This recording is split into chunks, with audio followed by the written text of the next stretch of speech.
Good afternoon, guys. Real quick, I'm going to look to get one more in here before I got to head out. Assange claiming Hillary and Intel officials quietly pushing a Pence takeover. It says, over the weekend we noted chatter that some saw Mike Pence as a deep state's insurance policy, and now, judging by tweets from WikiLeaks' Julian Assange, that may well be the Clinton intelligence officials' plan. Clinton stated privately this month that she is quietly pushing for a Pence takeover. She stated that Pence is predictable, hence defeatable. And then he says two IC officials close to Pence stated privately this month that they are planning on a Pence takeover. Did not state if Pence agrees. Yeah, they might want to tell him about it.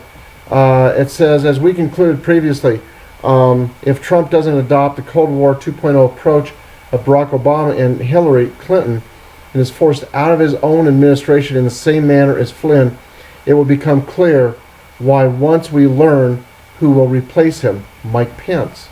Now, a lot of speculation that's been about this. They say no matter what one makes of Trump or his administration, the policies that have been initiated thus far, the fact remains that Trump won the U.S. election. The people working behind the scenes to oust him are not subject to democratic controls, nor are they working in the best interests of the American public. We are left to ask ourselves exactly how renewing relations with Russia, a nuclear power, could possibly endanger American lives. I'll put this into the description box for you. As always, pretty good article. I tell you what, Zero Hedge comes up with some good stuff. Crashing post-Obama era gun sales lead to Remington mass layoffs. You know, as long as if Hillary had gotten in, it would have been a huge push. People would have been buying left and right. U.S. shale faces a workforce shortage. A lot of people. My sister, she's been hiring people left and right. She doesn't hire, but she works for people who do hire things. That kind of got messed up there. Sorry about that. But anyway, she's kind of like the go-between. Stockman explains the mystery of the Treasury's disappearing cash. It says what's different this time around is that the deep state bureaucrats have apparently decided to sabotage what they undoubtedly believe to be the usurper in the White House. To this end, they've been draining Trump's bank account rather than borrowing the money to pay Uncle Sam's monumental bills. Isn't that nice to know?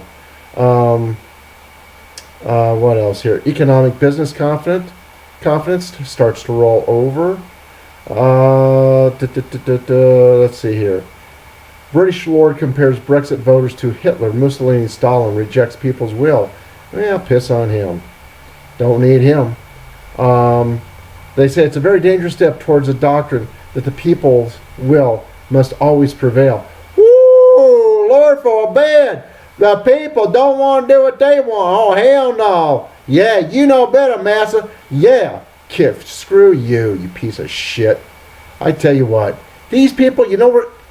I'm going to try to be nice here because I got to get going. But, you know how I feel. Oh, man. Somebody needs to lay a hand on him. Yes. American exit U.S. applications for New Zealand citizenship soars 70% since the election. That's fine. Let them go somewhere else. Who cares? Let's see. Drudge. Republicans lied about tax cuts. Wants his vote back. He says Republicans lied about wanting tax cuts. Can we get our votes back? That's true. But Trump means it.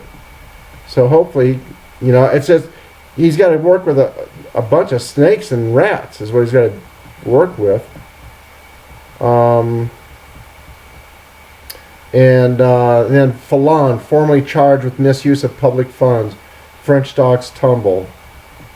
What else here? Fallon's just staying in because that's the only thing he can do. Guys, okay, I really am going to go now. God bless y'all. I'll talk to you later.